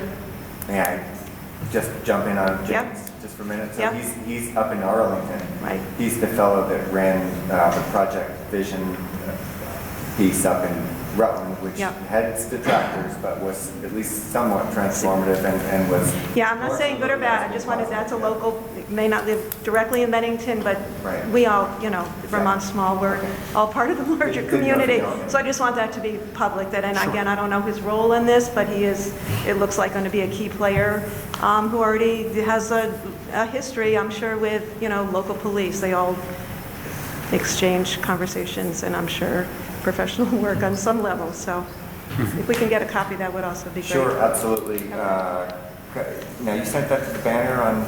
I did send it to the banner when it went to the select board. We'll be putting it up on the web tomorrow, so it'll be available on the web. Okay. Absolutely. Okay. Yeah, good comments, thank you. Other comments? Other people that would like to weigh in? Start meeting already? Not yet. We have to approve this proposal first. So I would say, everybody knows I'm a chiseler. This feels like a lot of money to me. But the range was really quite broad, as you described, Curtis. It was somewhere between $10,000 and $100,000 of range, and this is on the higher end of what we picked. I think this is... I need this board to know that this is not an inexpensive undertaking, that if we are going to undertake this, we all, as has been suggested, need to throw ourselves into it, and the police department also has expressed an interest in really getting as much as they can out of it. So it feels to me like something we should not take lightly if we do move forward with it, but it does feel like something, Stuart, that you have been able to envision fitting into the budget. Is that, would you like to talk about how we might afford it if we were to move forward with this? We have found the money to afford it. It was not budgeted for, but we will afford it. So, there you go. I guess you may need to give us a little bit more on that, but reassure the board that nothing is being robbed to make this possible. No, this is being paid out of essentially the fund balance of the general fund. Okay. So do you need a motion to adopt this? Yeah, can I- Need a motion to adopt this, and Yeah, can I just make one sort of quick comment about the expense? It's more an investment that is putting you on a new trajectory in terms of community, town government, police relations. And the document that ICP will prepare for you is not something for the round file, but it's a living document, and the expectation, and ICP moves into this with the expectation that all parties involved are going to work in a judicious and manner to get the job done. And so this is an investment as opposed to an expenditure that has a beginning and an end life. But this really moves you into a new relationship that will strengthen the delivery of services to the community. thank you for, and that's perhaps I guess I made the first part of my thought clear, but not the second part, which is that I, as cheap as I am, have come to believe that this is a really important investment for us to make. And I think that this is worth the money, and that we should, I would say, it's my opinion, that we should work towards embracing this wholeheartedly. I'd like to make the motion that we accept this proposal for, for 60, is it $66,000? And even if it's only a first step, I think we need to get this going.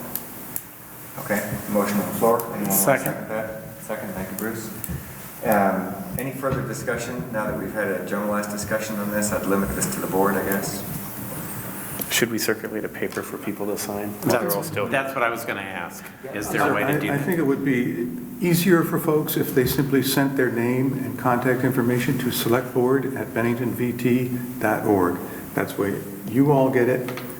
We also get it at the office, and there can't be any concern that people didn't get the information. Will you compile those as they come in? Pardon me? Should we compile them, or do you want to compile them? We'll as they compile come? them at the office so that Okay. you'll have them all, but I think that's probably the best way to do it. Stuart, can you say that again? And when CAT TV puts this up again, can you put that on the chirons of that's there? It's selectboard@benningtonvt.org. Are you happy with It's an that? general email address that goes to every single individual select board member, as well as the manager, the human resources person, and the assistant manager. A quick,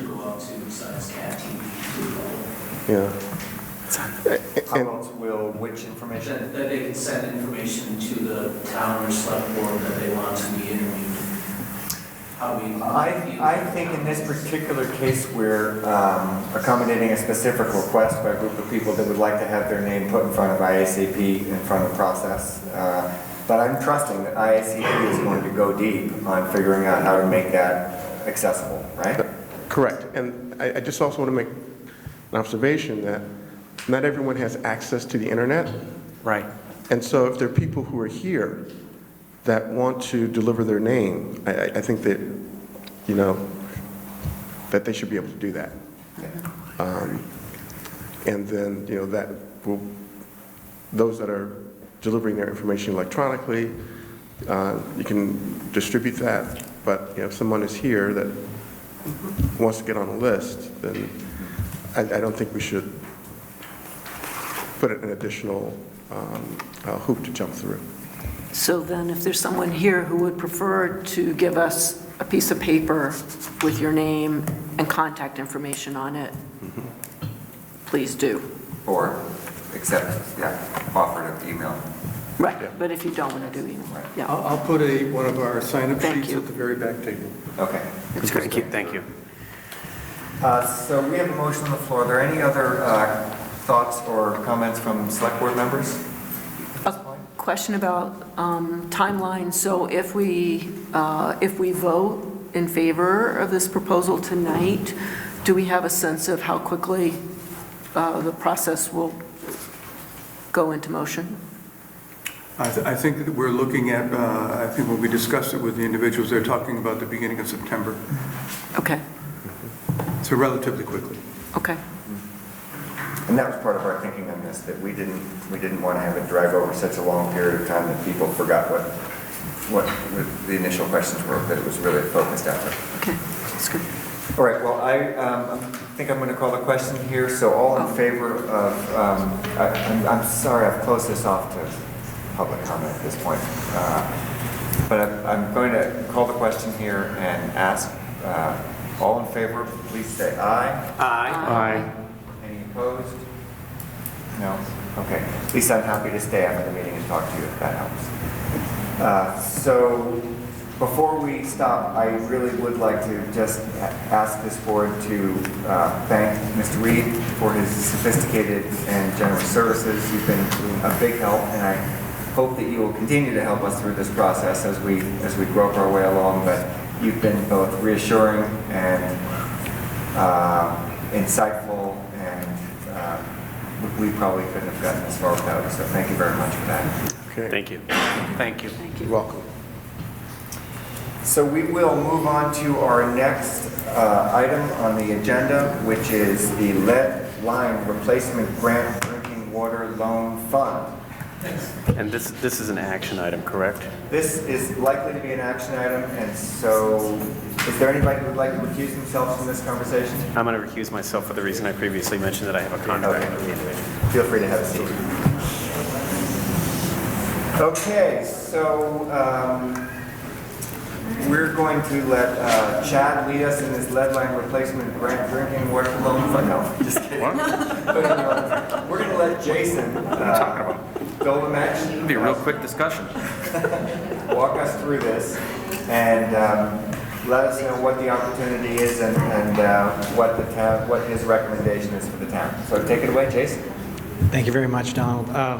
Jason Dolmich with MSK Engineering. I'm here to discuss the planning loan application for what's a step one or a planning phase of the lead service line replacement project for the town of Bennington. As you know, most of you know, the town completed a grant. Jason, excuse me just a second. Sorry. For the purposes of us being able to hear, I'm going to ask if you would not mind taking conversation outside. That would be wonderful.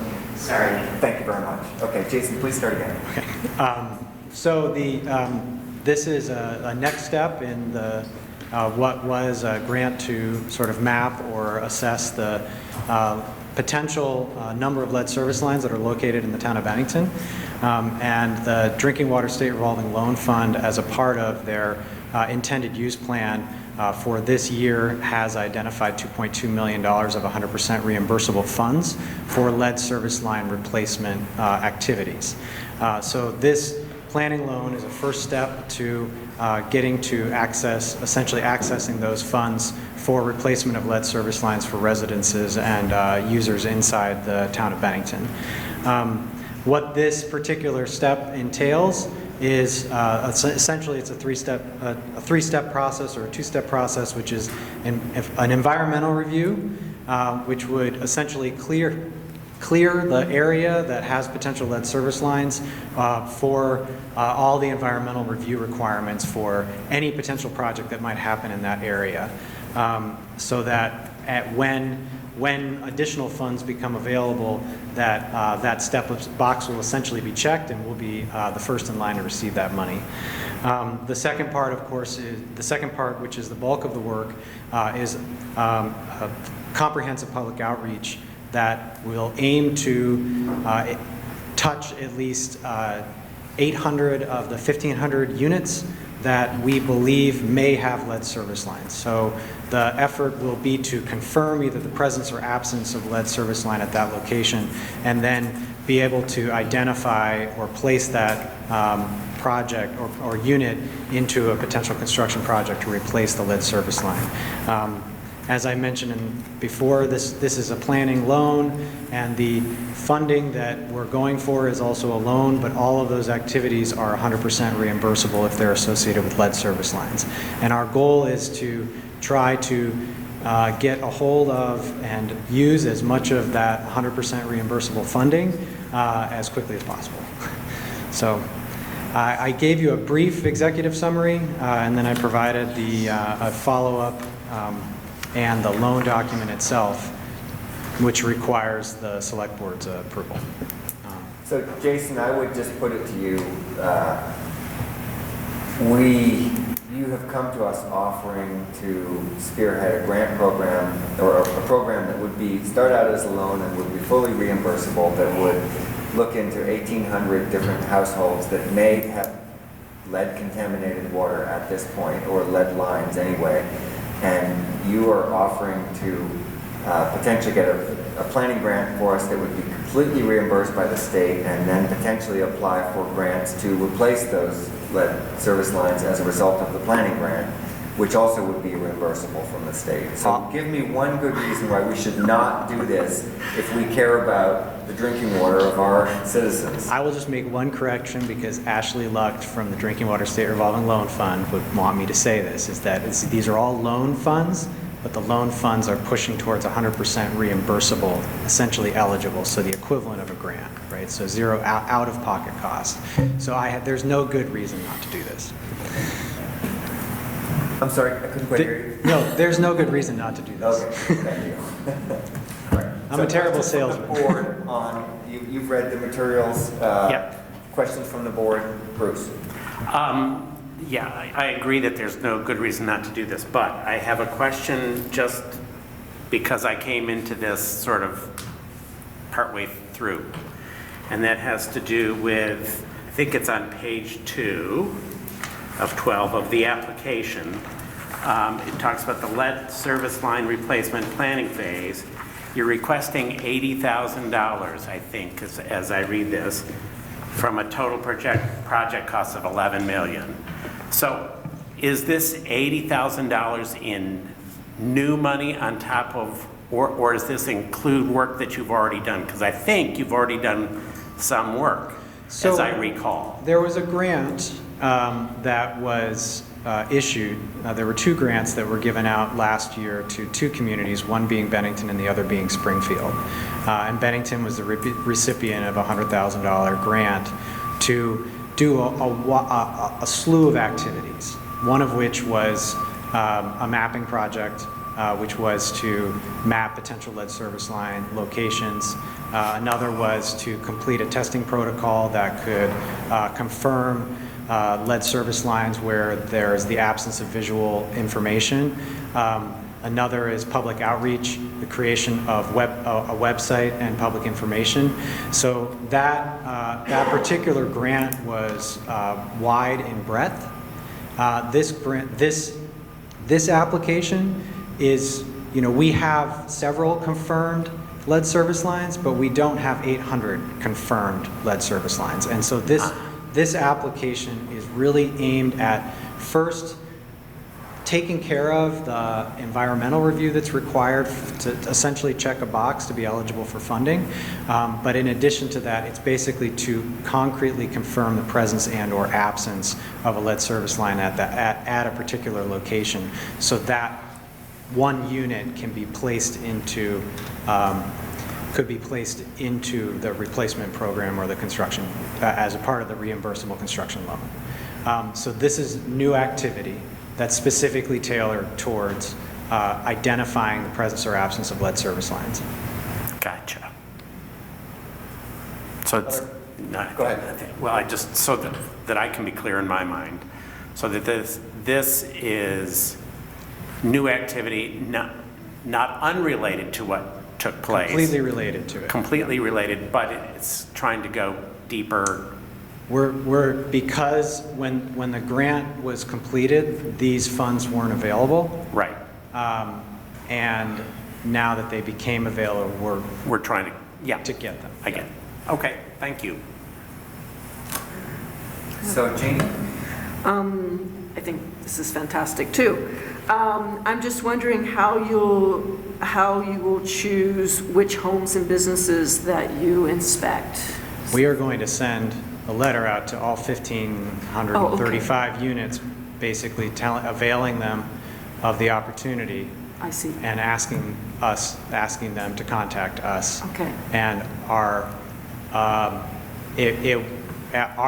preference, our aim is 800 units. If we can do more, then we will. And it's going to be a mixture of essentially direct mailing plus direct outreach. So the goal, it'll be first come, first serve in this process, but we're hoping that with the potential, the carrot of free money, that we'll get a good response rate on this. So thank you. Other questions from the board? I would maybe put you on the spot, Stuart. So Jason is a very competent person who's done a tremendous amount of work at his firm for the town, but he nevertheless is a private company. Do you feel reassured that the 100% reimbursement thing is watertight? I can tell you for the planning funds, it is absolutely watertight. And the initial indications from the state is that all 2.2 million is 100% reimbursable. Okay. So this step is obviously, it's true of all uses of the revolving loan programs of the state. The planning document is 100%. So in the very worst case, we spend nothing and we identify which houses still potentially have a lead problem. That's right. We're one step closer to being able to deal with the issue. All right. Do we need to talk about this anymore? All right. I would accept the motion. Motion? I would move that we approve the lead application. Grant drinking. Yeah. Loan fund Yeah, whatever it is. application. Thank you, yes. The lead line replacing grant drinking water loan fund application. That's the, Very let's see good. if we can. I'll think second of it. that. Thank Oh, you. man. All right, any other conversation? Any other Thank you for discussion? doing that. All in favor?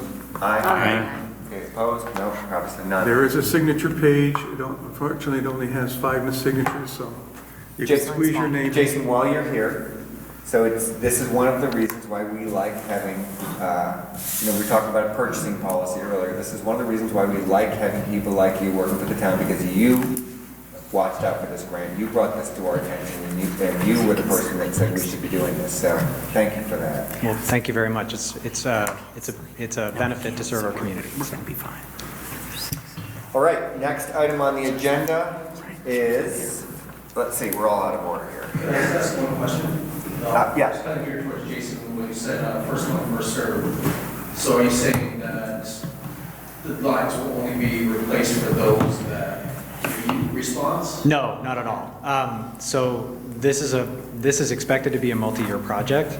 The funds that are available are not necessarily going to cover all of the potential need in the area.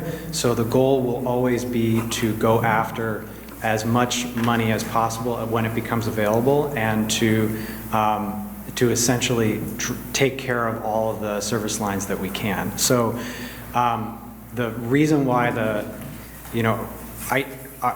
I would prefer to say that we were going to go after all of the homes that we have questions about whether there are lead service lines or not. But given the fact that we got a less than 5% return on the original mailing that we sent with respect to lead service lines, we aimed for trying to gather 800, trying to go to 800 units with the expectation that we would find 200 lead service lines, so that we could package an initial project that could either be done either this next year or in the years after. If you're working one street, you will complete all the houses on that street, not skip over even at 36 because they didn't respond. And the only reason why I would say that might not, if they don't respond, we don't know that they have a lead service line, right? So that's the challenge, is really just, we won't dig unless we know. Because if we dig and we don't find a lead service line, then that activity is not reimbursable. So we want to make sure that we're working with known quantities. So. If you were testing in that area, and 2 people didn't respond out of the house of 20, could you go to those houses and say, could you please test your? Absolutely. And if they would let us in and allow us to test, we would do that. So, thank you very much. Thank you. Jason, thank you. All right, Stuart, you got a manager's report for us? Yes, I have one action item that came in late in the week. It is the annual VLCT annual meeting delegate designation form.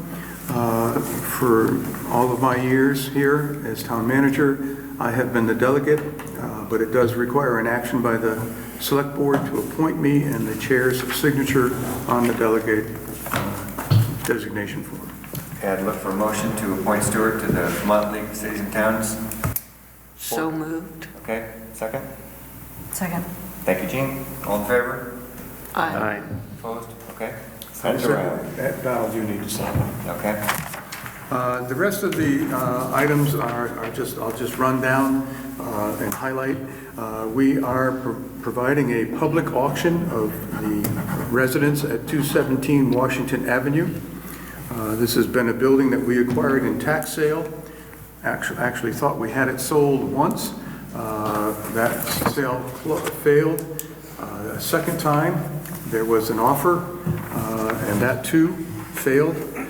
So we're going to a public auction on August 29th at 10 a.m. in the town offices. 24th. No, we will have a viewing on Saturday, August 24th at 9 a.m. so that people who are interested in the property can take a look through it. We will have our staff there to ensure their safety. The building is in relatively good shape on the interior. The porches are somewhat deteriorated.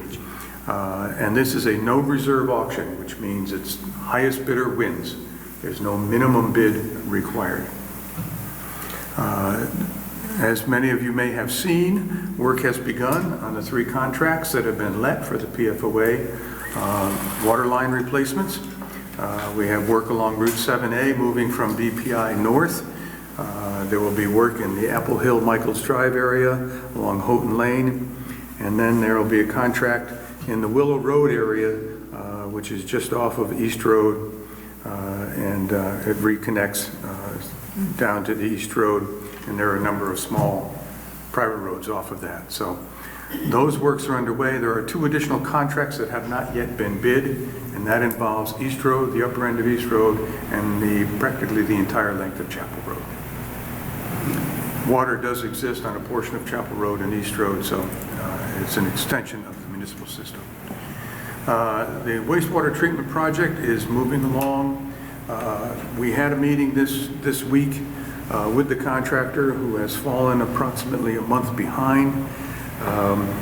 We're very concerned about the timing because both of our digesters, primary digesters, are offline.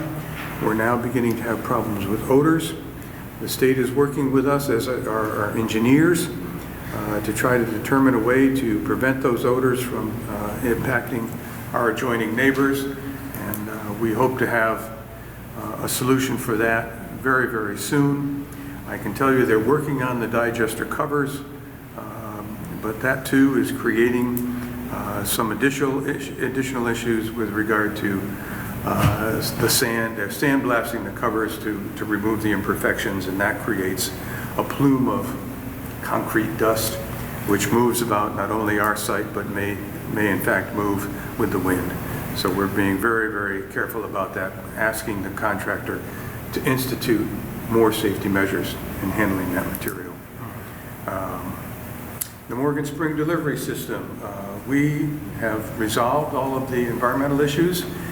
Closing is scheduled for Monday, August 19th, I think at 9 a.m. We will then own the property thereafter. And I have another meeting tomorrow with the premium water supply or water system people. They are the ones who acquired Ice River. We will be discussing the potential investment by the contractor in the system and in the project. And I will now also be discussing with them the various problems we're having with transportation in and out of the site. Okay. So, and have you let Mr. Stewart know that you about any of this? Yes. Okay. I sent him an email today. So he knew this before he came into the meeting? Yes. Okay, great. The opioid lawsuit, we expect to be filed within the next week and a half. The attorneys that are representing us have asked us to assist in having a meeting established with other municipalities that might be interested.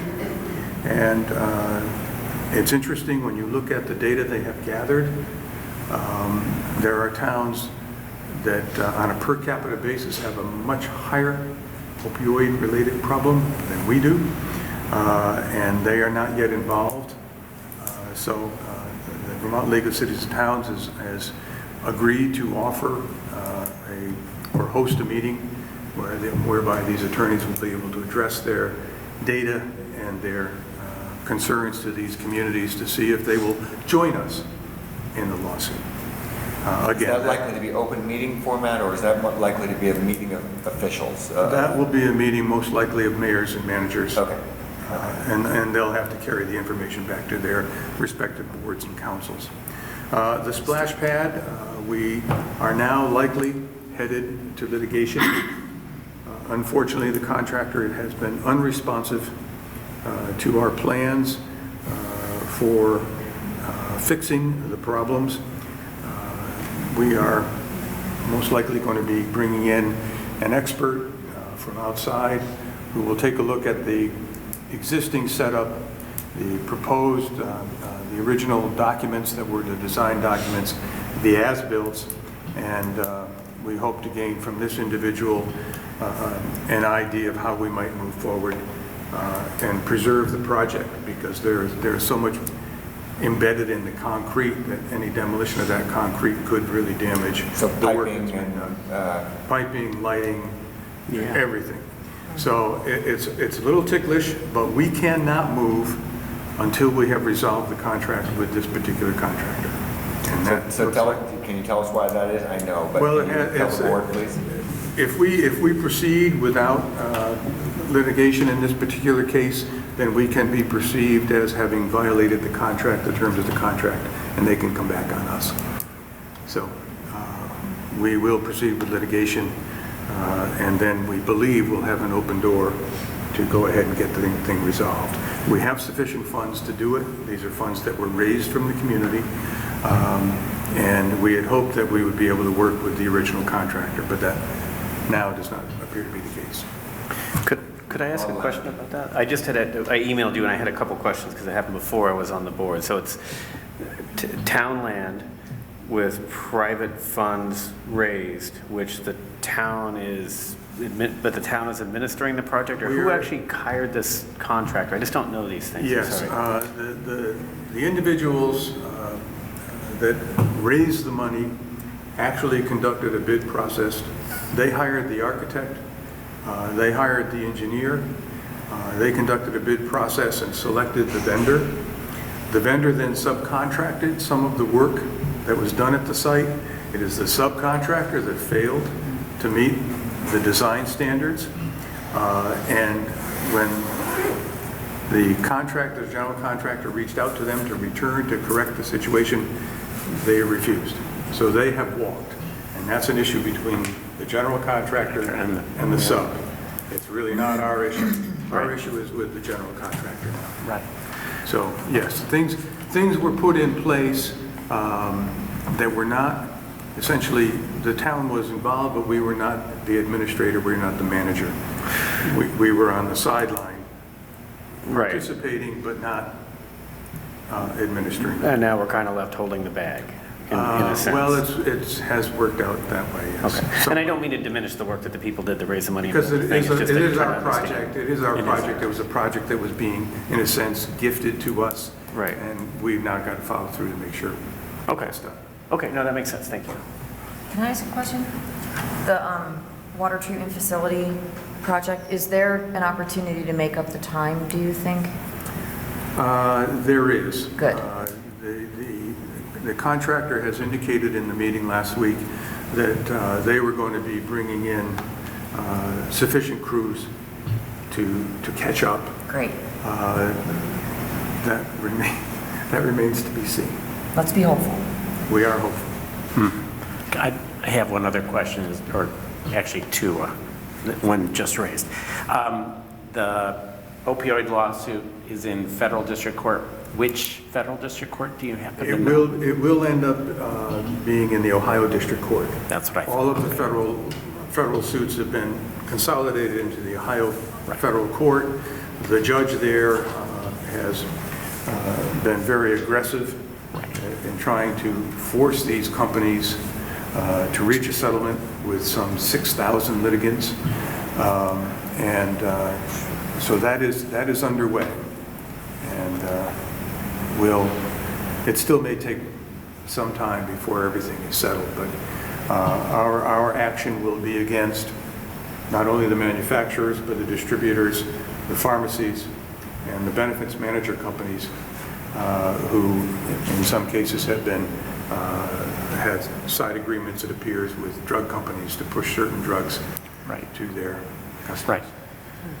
Right. My other question has to do with the contract and sort of flows along with Gene was asking. The contract at the water treatment plant. Are there deadlines that they're supposed to make under the contract, and are there liquidated damages clauses in you may not be able to answer this question right off the top of your head, and if you do, that's great, but if you don't, you can just email it. I would like to know if there were such clauses exist. I don't believe there are liquidated damages in this particular contract because the original opinion of the engineers was that there was sufficient time, 12 months, in order to do the work that needed to be done.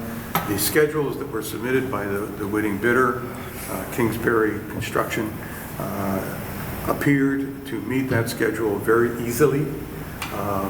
And so we are a month behind. We think it's principally because they haven't dedicated sufficient manpower to the job. They have promised us that they will do that, and we will see what comes of it. Thank you. Thank you, Stuart.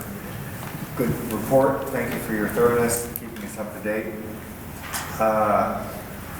Before we move into other business, let's take a brief look at calendars. I know that every time we do this, we have to make little tweaks along the way. Bruce, I'm looking at you here. We try, That's perfectly okay. The calendar conversation is what we aspire to, and then we do the best we can getting there. Exactly. So, I would remind board members that next Monday, we have an off-cycle meeting that is not 5:30, but it's now 5:15 in the town offices, and we'll be doing interviews for boards and commissions at that point. So please let me know if you can't be there, because we would really, just you, Chad? I won't be there. Okay. I wasn't planning to because I'm applying to one of the boards, but I could also try to be there if you'd like. I think you should be there, and yeah, you don't need to. I would like to have you be there. I think we're envisioning you more as an appointment to the board, or more as a select board liaison to the board, voting member. Still my calendar, just in case. We'd love to have you there. 5 o'clock, is that what you said? 5:15. 5:15. Town offices, Great. not here. So on August 26th, we are tentatively thinking about a report from the YMCA. Jeannie, do you know that that's on? We expect to have... I don't know if that's on. No, we've pushed that back to September 9th. We We pushed did? that back to September 9th, okay. Right. Oh, okay. Yes, we did, as a matter of fact, it just didn't move in my phone. And so did we move this? We have BCIC, With Yeah, BCIC it's moving to- BCRC, and Jonah. and then, yes, Jonas Spivak will be here to talk about the Vermont's bicentennial, or whatever, bicentennial. It's not the bicentennial, it's the 250th anniversary. Oh, yeah, however you say that. The 250th anniversary, that's how you say that. So in September, the first meeting in September, we will hear from the YMCA. We also will revisit the purchasing policy. Yep. Right. Getting a little bit ahead here. This is early September. But for the 26th, Stuart, besides BCIC, BCRC report, and Jonah's, did you have anything written down? I don't think I've got any other major things. I'm sure that something will crop up as we move along. I would note that from our annual calendar, we've got tax bills are mailed on November 10th is the adopted due date, maybe pushed back to the weekend or Veterans Day calendar. So I'm not sure if any of that needs to come up at this point. But No, in September, the date was set. The date is set by board policy many years ago. Okay. It's November 10th, and if the 10th is on a weekend, or then the date is extended beyond, much as the IRS does with April 15th. Sure. and so we do in September coming up, we have a survey effort, which we have. That would be the business survey That this would be year. the business survey this year, biannual business Right. survey conducted by BCRC due in November. So let's not forget about that. But that doesn't require this board's action right now. So that's what the next couple of meetings look like. And I guess I would say it was a particular pleasure. It just goes with, it's such a pleasure to have gone to the Putnam groundbreaking, which was such a momentous occasion for our community. To be able to pull that together and have that happen was a fantastic relief and a lot of excitement. There was a tremendous amount of energy there, and I'm sorry for those of you that were on vacation and couldn't be there, but you missed a really, truly great event, and now the fun begins. So that's my other business for the night, but I would invite other business, if there is any. Why don't you start with you, Bill? I will keep it really quite brief.